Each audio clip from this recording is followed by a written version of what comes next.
Good morning, everyone. Good morning. Let's do it again.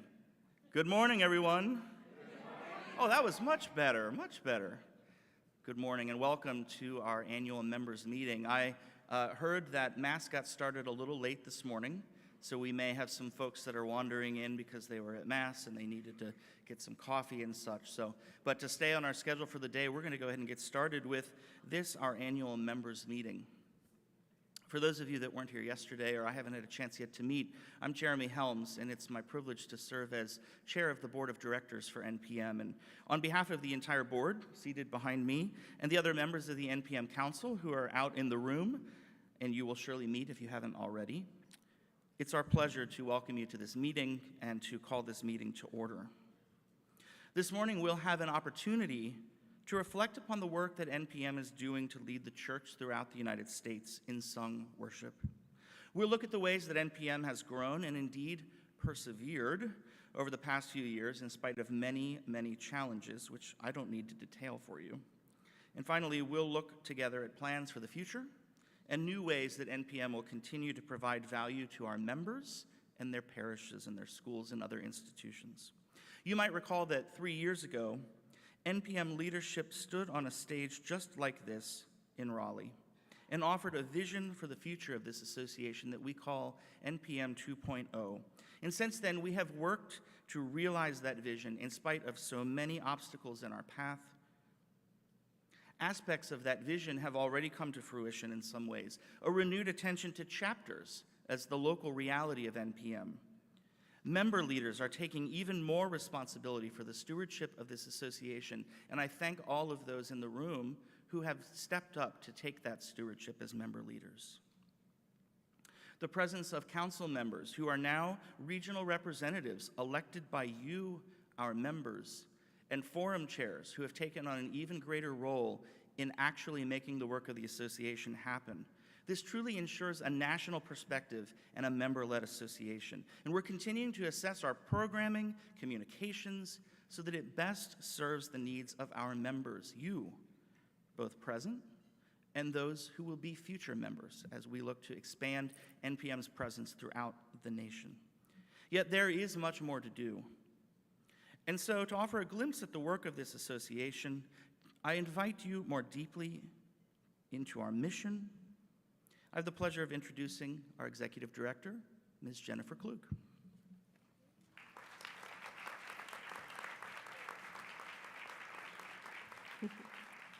Good morning. So most of you know that I'm Jennifer Klug by now, but I realized you may not know that much about me. Aside from that, I'm NPM's executive director. So just 3 quick things to share.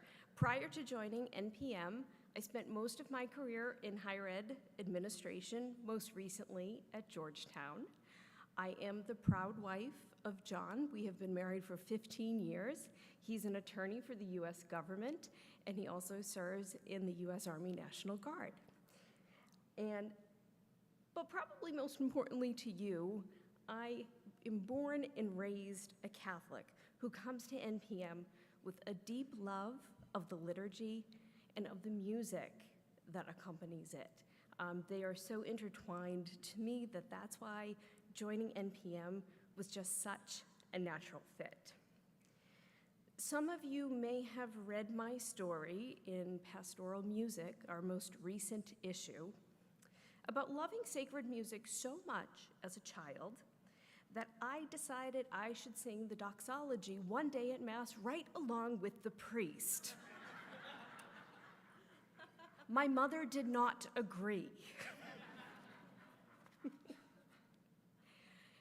Thanks to some kind members, I was made aware yesterday that I made a rookie mistake. I neglected to welcome our members from the great Commonwealth of Virginia during roll call. So if you're here from Virginia, would you please let me know that? Do we have any Virginians in the room?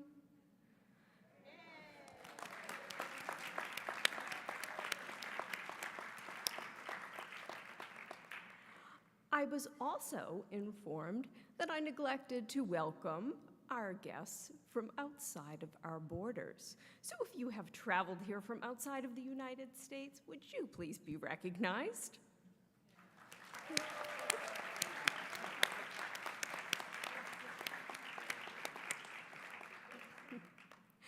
I am proud to be your executive director for so many reasons. First, as the first female executive director of NPM, I know that I am representing the countless hardworking women and men who serve our church every single day. But secondly, I have been so blessed to get to know the members of this association over the past year and a half. Your relentlessness to use your God-given gifts to deepen our liturgical experience is so inspiring. Each of you is the backbone of our church today. You support our clergy's efforts to further the church's mission and discipleship, and you are right alongside of them. You provide music for countless weekend masses, for funerals, weddings, quinceañeras, first communions, baptisms, reconciliation services, and for so much more. You are the ones to create the connection of prayer and music for every congregant who steps into your church on a Sunday, on a holy day, as you play Silent Night on Christmas Eve, were you there on Good Friday, or Jesus Christ is risen today on Easter Sunday morning. You offer a place of safety, of solace, of community for your music ministers every time you step into a rehearsal with them. You are a role model for your community of what it means to say, "Here I am, Lord. Use me. Send me." As we begin today's members' meeting, I want to celebrate the amount of years you have served the church. If you have served at least 1 year in music ministry, would you please stand? If you have served the church for at least 5 years, would you remain standing?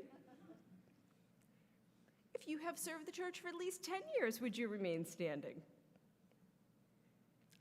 If you have served the church for at least 25 years, would you remain standing? What about 40 or more years? And lastly, if you have served in ministry for over 50 years, will you keep standing?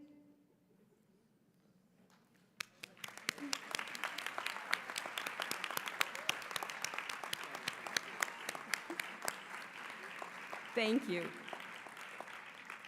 And that is what NPM is all about. From the first days of NPM to today, NPM seeks to foster the art of musical liturgy in the Catholic Church. And you are doing just that. You are a bigger blessing to the church today than you may realize. We also know that NPM is an association of holy work. We are a legacy of music, of learning, of prayer and formation that we bring back to our parish communities. That holy work remains the same, but the challenges have changed, especially in the past several years. We have faced financial crises, budget cuts and furloughs, and diocese and bankruptcy protection. We faced the continued trauma of sexual abuse scandals, the ongoing reality of the COVID-19 pandemic, and the deep, abiding call for social justice and equality. Yet the holy work still continues, and the need for NPM has not diminished. In fact, like the first years after the Second Vatican Council, we look to one another for solidarity to face these challenges, knowing that we are not alone. NPM provides that place for solidarity, for support, and of course, music for the liturgical needs of our church today. And like those first years after the Second Vatican Council, we're looking for creative solutions to engage like we haven't before. Music that adapts to the new needs of our ministries. Music that uplifts and includes all in the face of change. And isn't that the foundation upon which NPM was born? Two of the dearest items in the NPM office are Father Virgil Funk's original checkbook and ledger. And yes, I have them with me here today. Do you know that the first NPM check was written in July 1976? Some of us were quite young, and I know a few of you in the room may not have yet been born. But these items reflect the history, the dedication, and the tenacity of pastoral musicians. You've often heard me say that I stand on the shoulders of those who served as NPM's president before me. And as the first executive director, I'm deeply grateful that we have treasures like this to look back upon to fully appreciate our history. And so we come to today. Today's members' meeting is a chance for you fellow members to hear the full transparent picture that NPM has faced over the past few years. It's a chance for me to speak candidly with you about the joys and struggles we have experienced, and it's a chance for us to look at the vision for NPM for the next years to come. I promise that I won't read the annual report line by line and get into all the nitty-gritty, but I just want to give you some broad strokes about where we're headed. So let's look at the realities and some of the challenges we've experienced as of late.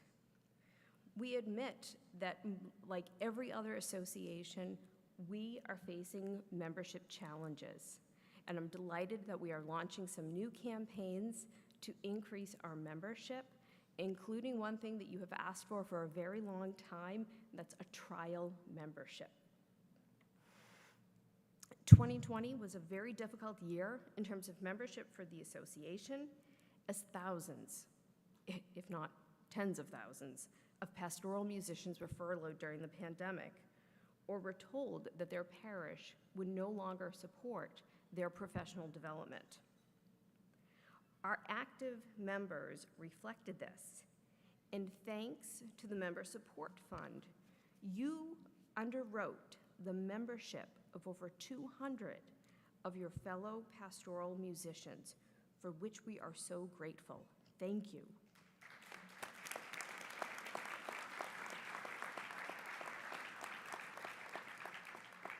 Not only that, your dedication to NPM in the face of adversity continued to be unparalleled. On Giving Tuesday, 2021, just this past year, we received more than double the amount of donations from members compared to the year before.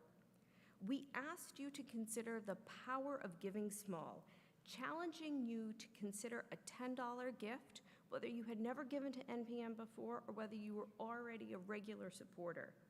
And you stepped up. The response was huge. Additionally, you provided over 60 lunchtime concerts this past year by members, for members, showing the love of connection and of music that you have made with the NPM community. We continue to see a revival of chapter leadership and new chapter growth, and I see firsthand every day the innovative ways that you are developing to foster community during an extremely challenging time when not all members are ready to gather in person once again. So not only do you continue to be the presence of Christ in your music ministry, but you are the presence of Christ to each other in this association. So like all things within our church, the NPM National Office and volunteer leadership has experienced some significant change in the past several years. I'd like to take a moment to acknowledge some of these changes. Since Kathleen Haley's retirement in 2020, we did not have a staff member dedicated to membership.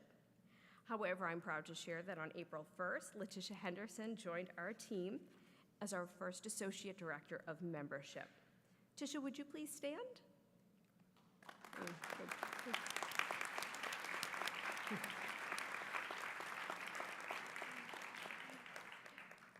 I know many of you have already had the opportunity to meet Tisha this week.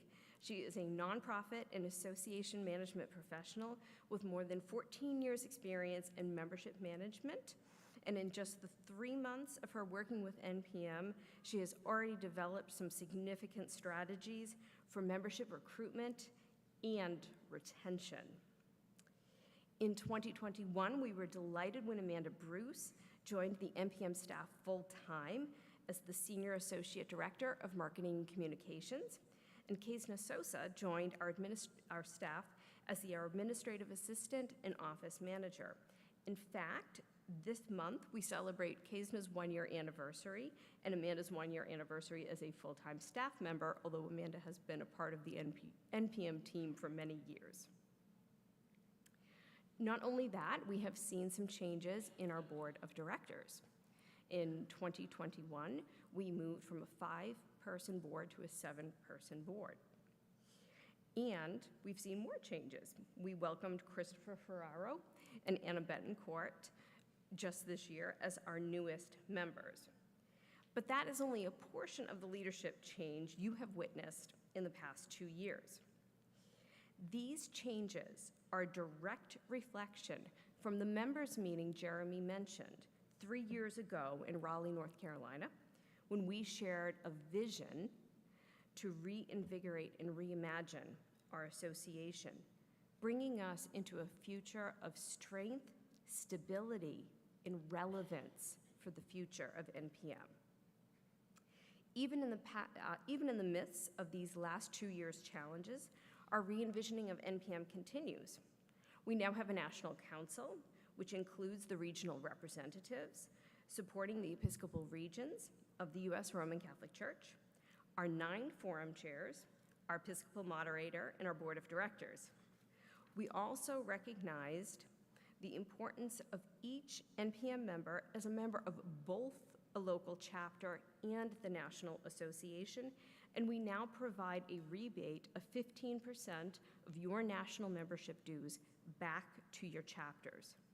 The entire council is here to serve you, your chapters in your regions, and we invite you to find their contact information under the Leadership tab on the NPM website. Not only that, we have now established 9 forum chairs who offer to support the association in the areas of finance and development, cultural diversity, membership, musical skills, affiliation and advocacy, directors of music ministry, programming, certification, and communications. In case I read that too quickly, let me highlight that we have been under a discernment process, and we have decided to create 2 new forums. Originally, programming and certification were together, and now certification is a standalone forum, and we have a new forum chair for that as well. So we ask you to engage with them. And in fact, if we have our forum chairs here in the room, could they stand? Any of our forum chairs? Thank you. So if you are interested in serving on a forum, we ask you to seek them out this week. Not that long ago, NPM planned to move to biennial convention model. The pandemic changed that plan, as you all know, sitting here in Louisville today in 2022. This decision is not a final one, but it's a current one. As of today, I officially announce to you that we will have a national convention in 2023 in Reno, Nevada, in the 2nd week in July at the Nugget Hotel and Casino. The theme, Walking with the Saints, will focus on the holiness we find in the saints of our faith, in the holiness within ourselves today. I'd also like to announce some exciting developments. Our plenum speakers will include our 2023 Jubilate Deo awardee, Paul Ford, well-respected academic, Kim Harris, and renowned artist, Brother Mickey McGrath. We will also feature a special performance, but none other than the world-famous Chanticleer.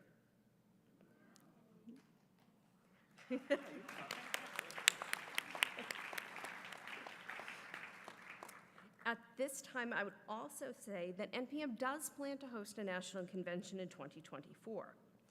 As of today, the location hasn't been confirmed, and our programming will continue to evolve to meet the needs of our members. These initiatives, assisted by NPM's Programming Forum, will include both in-person and digital formation opportunities made for the level of skill and knowledge that our association supports. And I encourage you to reach out to the Programming Forum if you have any ideas or if you would like to be involved in the actual planning of what we will offer in the coming months and years. In the midst of challenges, though, it is always important to take time and celebrate those among us. And at this time, we're going to change gears so that we can honor this year's Pastoral Musician of the Year, as well as our Jubilate Deo Award winner.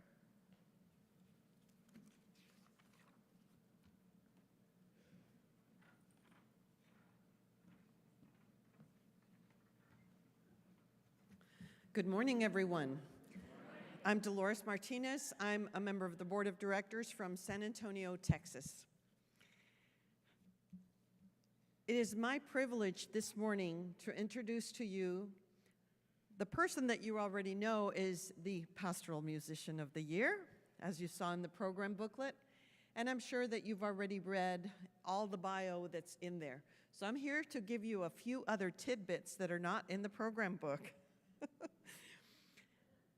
Peter Kolar is somebody that I met somewhere back in the 90s, late 90s.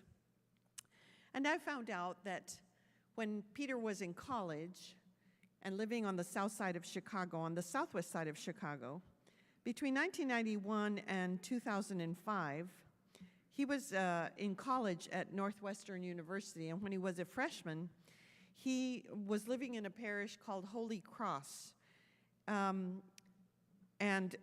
it was the Holy Cross priest in the Immaculate Heart of Mary parish, a parish that was staffed by the Claretians.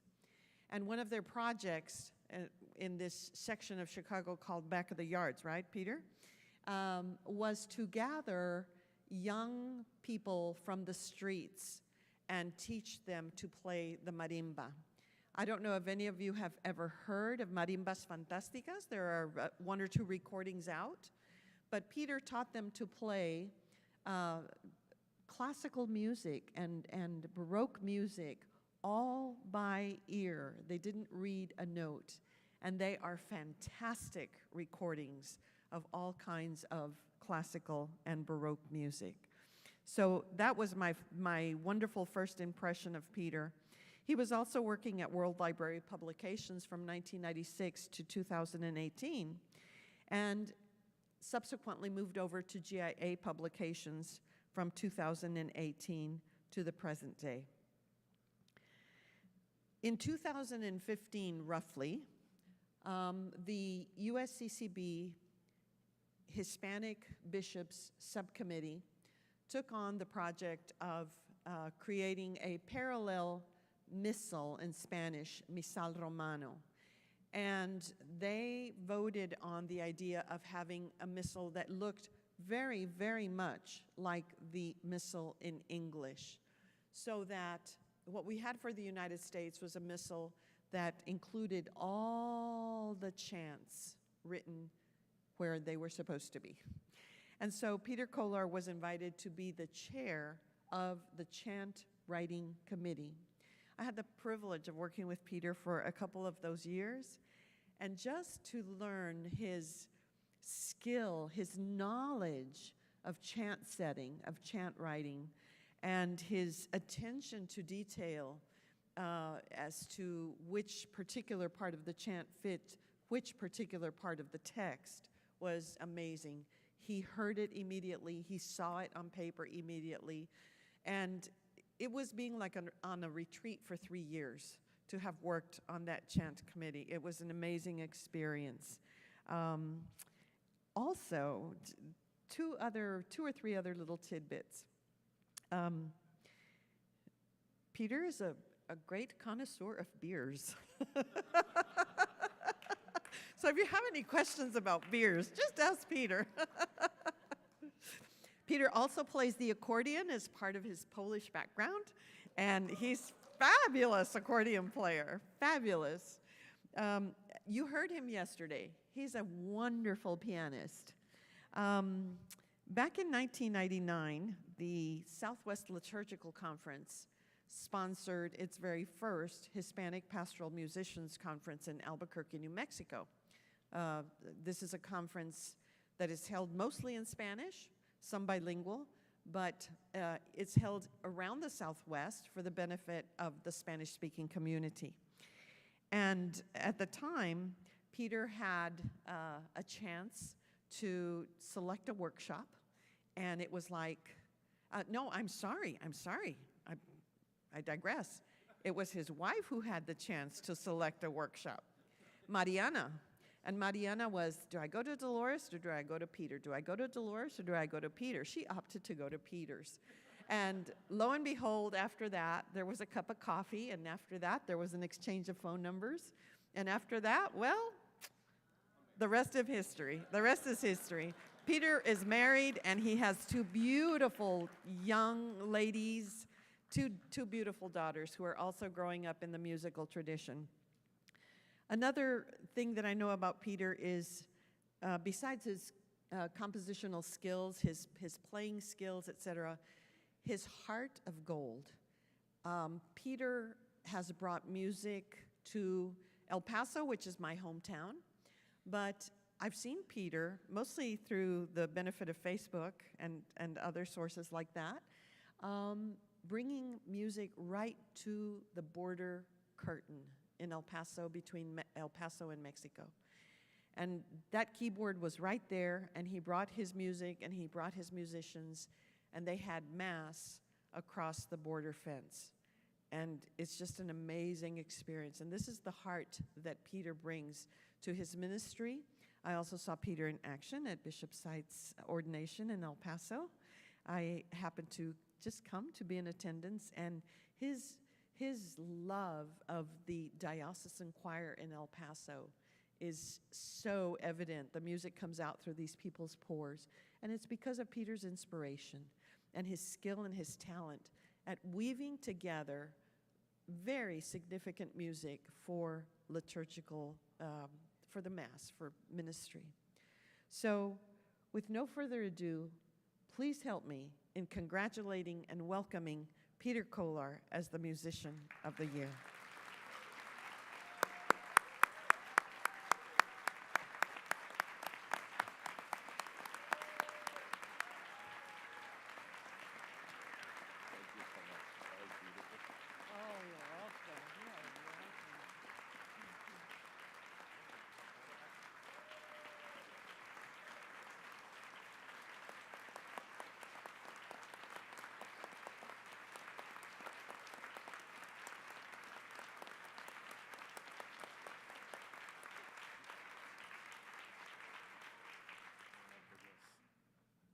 Oh my goodness.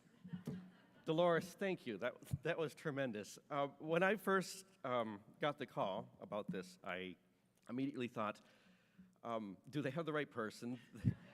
There are so many others doing the hard work of music ministry that I thought could be deserving of this.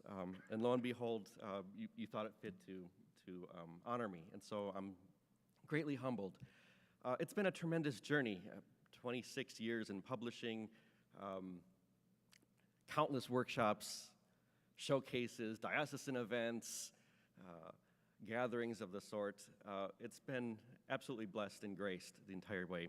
I gave my first workshop 25 years ago with NPM at the 1997 convention in Indianapolis. A bright-eyed 23-year-old right out of college. I hardly knew anything, so I'm pretty amazed that they would have let me give that. But through this journey, I've just been blessed with so much opportunity for experience.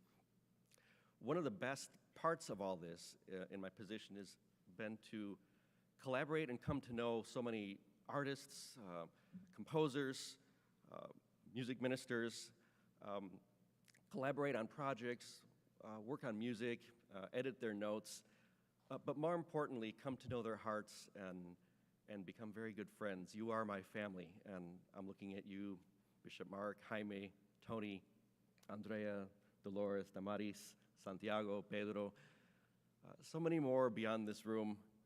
But thank you. You've been my family and accompanying me along this, and for that I'm blessed and graced. Just 2 quick points, things that I reflect upon that have been impactful on me. I've had the opportunity to, as a piano accompanist in the music liturgical realm, play for a stadium filled of 70,000 people when I played for the Beatification Mass of Father Solanus Casey in Detroit in Ford Field. And that was tremendous, but also as impactful and in my memory were perhaps playing the funeral masses for 9 of the 23 Walmart shooting victims in El Paso, some of which only had maybe a dozen or less people there.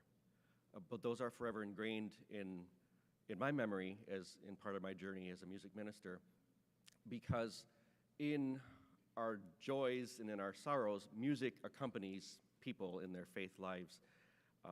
And all of you doing that work know this, that even though it most likely goes unexpressed to you, verbally or personally, know in your hearts that we make a difference in people's faith lives. We nourish their faith through that music. And so that is something that remains in my heart.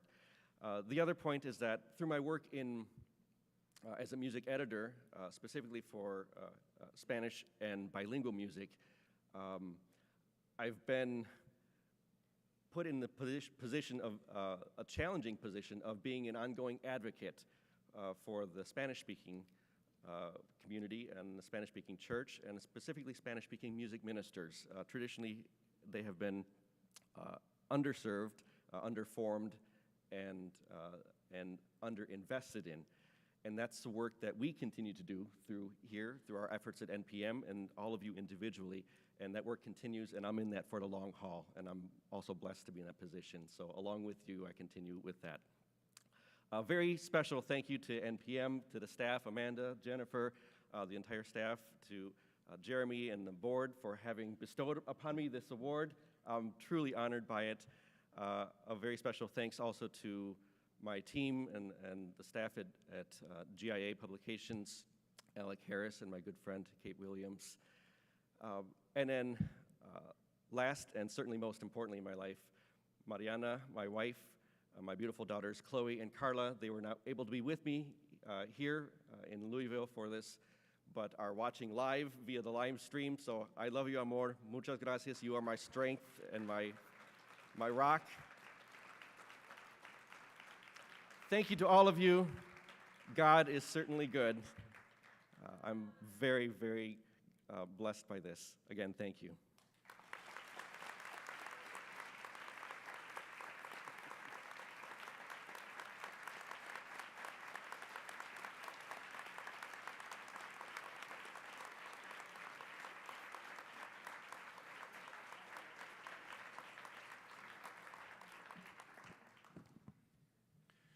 Good morning, church.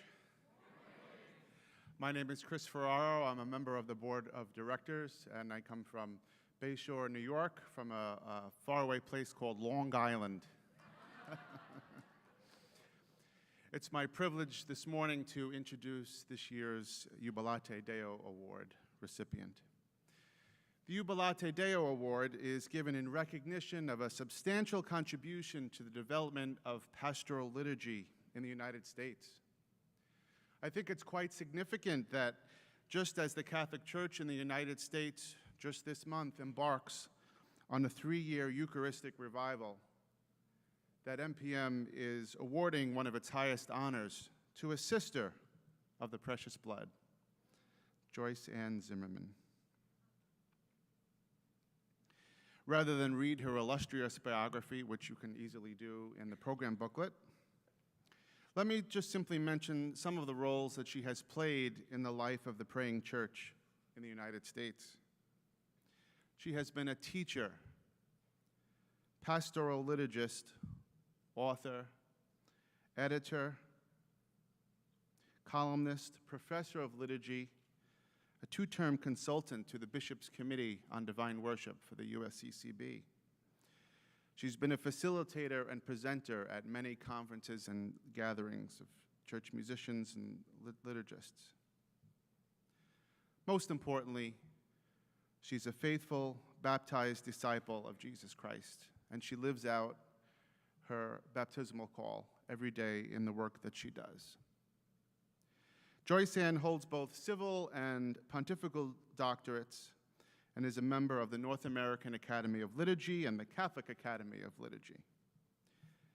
She's the recipient of many awards: the Notre Dame Center for Liturgy's 2008 Michael Mathis Award, the 2010 Georgetown Center for Liturgy National Award for Outstanding to the Contributions to liturgical scholarship and ministerial formation, and the North American Academy of Liturgy's 2020 Barakah Award. In 2015, she was awarded the Frederick R. McManus Award for outstanding contributions to liturgical scholarship for FDLC, the Federation of Diocesan Liturgical Commissions.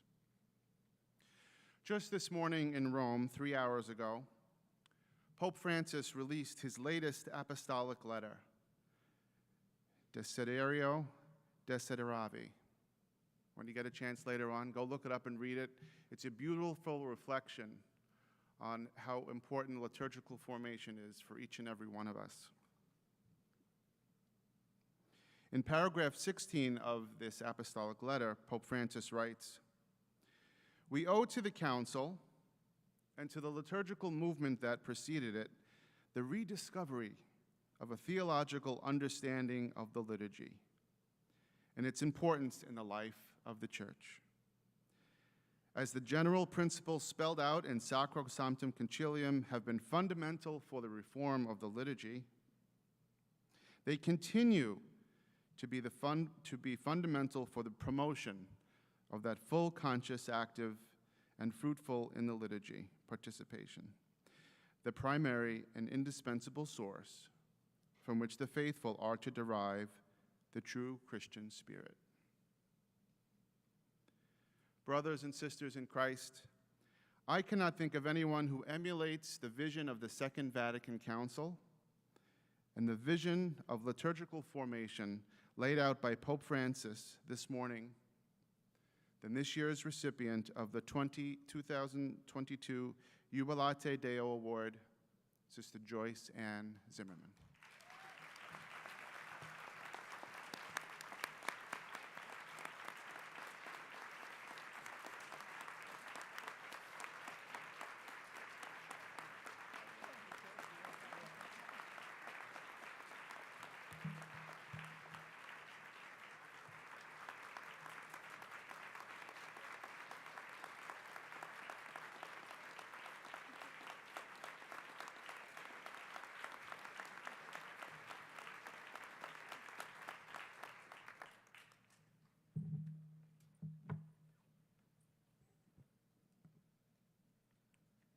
In this group, I feel like a fish out of water.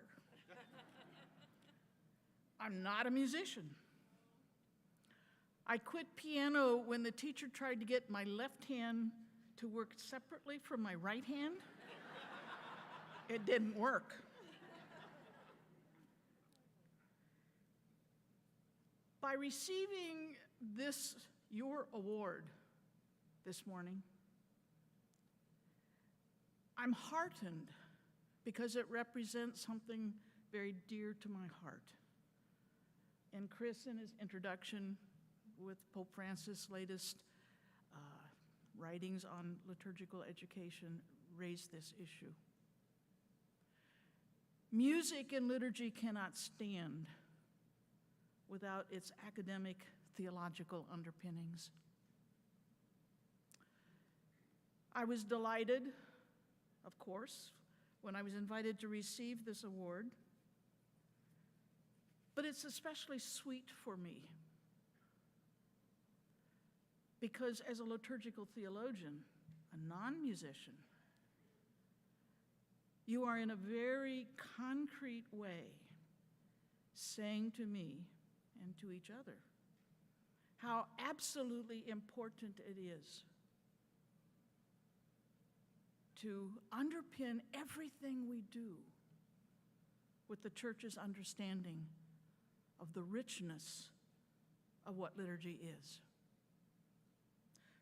Several of you, as I've been walking around these last couple days, have commented to me about the periodical that I founded and edited for 20 years, Liturgical Ministry. And my vision then, many years ago, I began it, I think in 1992, has not changed. That periodical strove to bring the academic and the pastoral together. It was thematic, and each issue would have 2 academic articles and 3 pastoral articles. As years went on, I was so enlightened and delighted to have people tell me the pastoral folks are reading the academic articles, and the academic folks are reading the pastoral articles. If we separate academia from the pastoral implementation, we have nothing. We have nothing. I was invited to do 3 mega sessions for this particular conference. I'm thinking, in my past experience here, a handful of people would come to these. People generally are here for the music portion of what happens. But I had a sizable group yesterday. And I was so pleased because, again, it's a concrete expression of how you have grown in your felt need to understand more deeply the liturgical underpinnings of the music you do. Liturgy cannot exist without music. There is no such thing, in my opinion, as a non-musical mass. And once in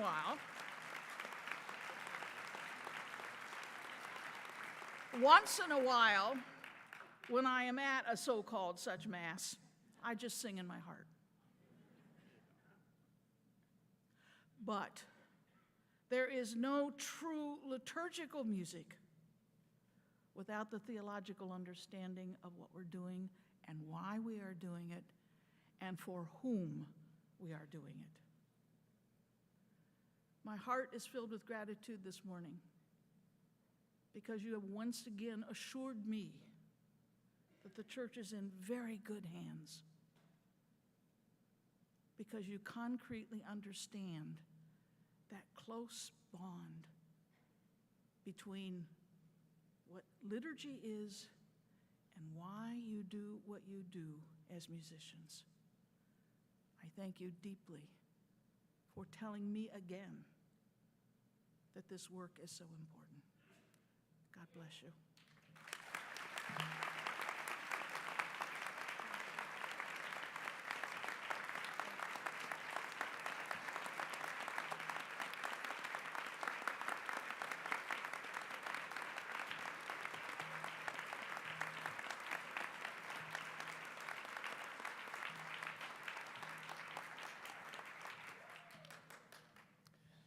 Good morning. My name is Meg Matuska. I'm the vice chair of the NPM Board of Directors, and I come from Cleveland, Ohio. NPM is an association that was created out of a need for support, knowledge, and relevancy in a time of great change in our church, and we face those same needs today. Let me offer some of the vision for the months and years ahead. NPM strives to reflect the true universal church and support all those who minister.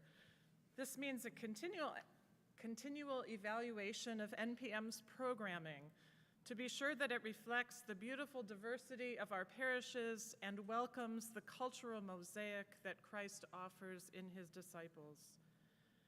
In recognizing our varied backgrounds and cultural practices, musical styles, instrumentation, and needs for prayer, it is NPM's priority to ask, are we truly serving the needs of the church and pastoral musicians in our country today? NPM works to fortify its existence as an association of chapters doing the work of NPM at the local level. We are an association led by its members at all of the levels. So if you see a problem and want it to be solved, we ask you, can you step up and serve the association today? NPM evaluates the current challenges of the church and how they affect the work of pastoral musicians. You are the lens from which we make our decisions.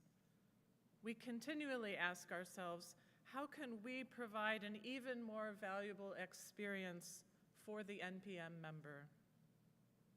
The entire NPM leadership, the board, staff, regional representatives, and forum chairs are here to serve you, our members. Please feel free to share your stories, your enthusiasm, and your needs with us at any time. Thank you.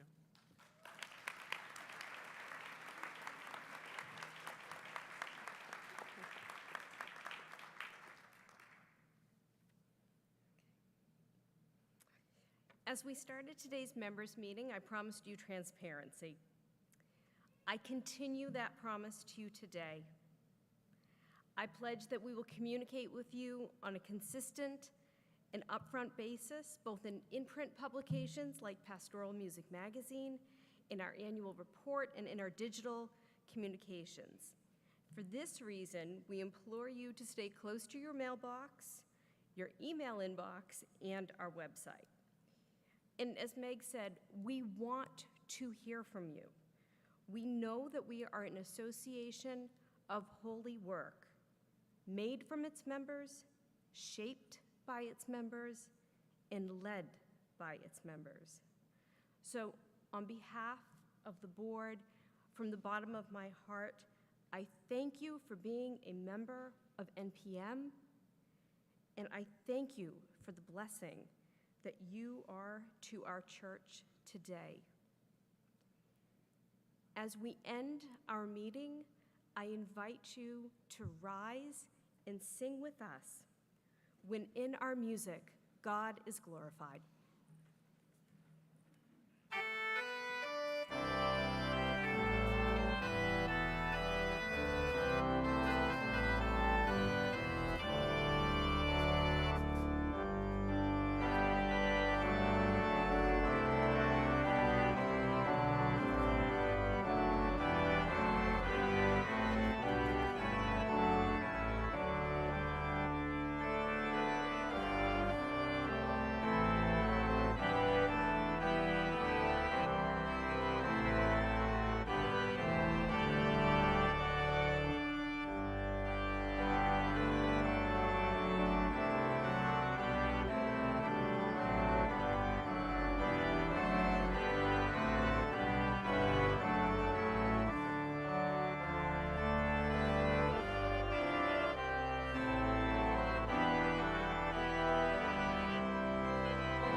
Please be seated. Good morning. My name is Anna Betancourt, and I come to you from the Diocese of Orange in California. Thank you. And I am newly elected on the board of directors for NPM. It is my honor today to introduce our plenum speaker for this morning, Laura Fanucci. Laura is a writer, a speaker, an author, a retreat leader from St. Michael, Minnesota.